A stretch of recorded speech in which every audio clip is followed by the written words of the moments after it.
Guys, it's Kara from iStampin.com. Thanks for joining me on week 11 of 12 weeks of Christmas. So I've got this simple project to show you for those last minute Christmas cards. I don't know about you, but it never fails that I've got all my Christmas cards completely done. They're addressed, they're stamped, they're in the mail. I think I'm done. And my husband comes home from work and goes, Kara, I've got a couple more Christmas cards that I need for you to send out. And to be quite honest, I'm usually burned out by Christmas, I'm usually burned out doing all of my Christmas cards by then. So I have come up with a extremely simple, very quick to do Christmas card here that if you are in the same situation that I am in, it seems like year after year, I really think that you're gonna like this card. So this is using our Holly Texture Impressions embossing folder and then the wonderful wreath framelits. And I use both the Joy and the Noel just because I like to change it up. I kind of get tired of die cutting the same word. So here in the sample you see that I used Joy, but in the sample card that I'm going to make on camera, I am using the Noel. So let's go ahead and get started and I'll show you how easy this is. So I am using garden green cardstock. So this is 8.5 by 5.5 and I scored at 4 1/4. And so let's just use our bone folder and just give that a good burnish.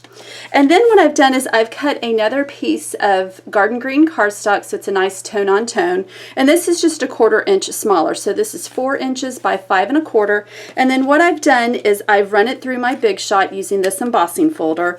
It's super easy, so just place it in your folder. Make sure that the paper is nice and straight because you don't want it to be crooked. You don't want the pattern to come out crooked. And just like I said, run this through your Big Shot. And then that's going to layer right on top of the card base. And we're going to use Stampin' Dimensionals to do that.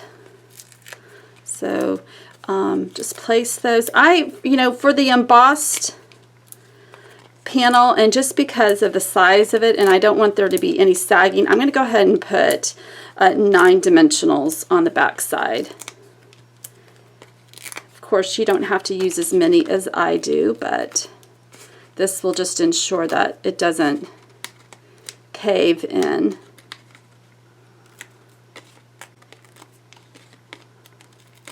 And I've got one project left for 12 weeks of Christmas, and I will be posting that later this week. So make sure that you come back for the final project. I think it will be a really helpful one for you. Okay, so let's go ahead and make sure that we've got that on straight on where it's equal on all 4 borders. And then what I did is I used our red glimmer paper. This turned out so pretty. I thought it was just absolutely beautiful.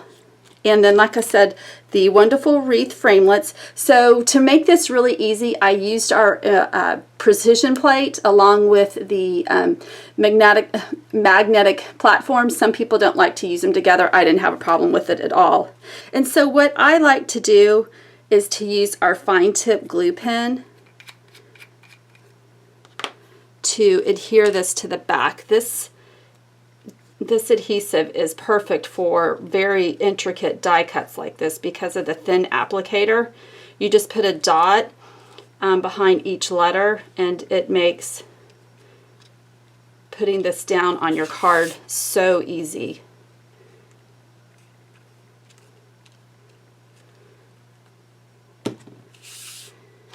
And you want to make sure you put that cap on quickly after you put this down on the card. So I'm just putting that here in the middle of the card, and it does take a few minutes for this to set up.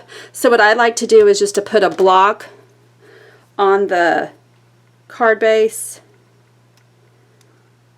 and then come back 5 minutes later, and it should be all good.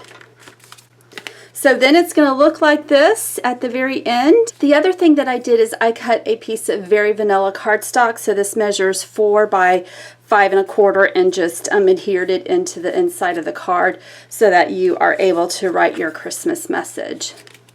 And that's it. So we've got 2 Christmas cards that have taken minutes to do using the wonderful wreath framelits along with the beautiful red glimmer paper and the Holly Texture Impressions embossing folder.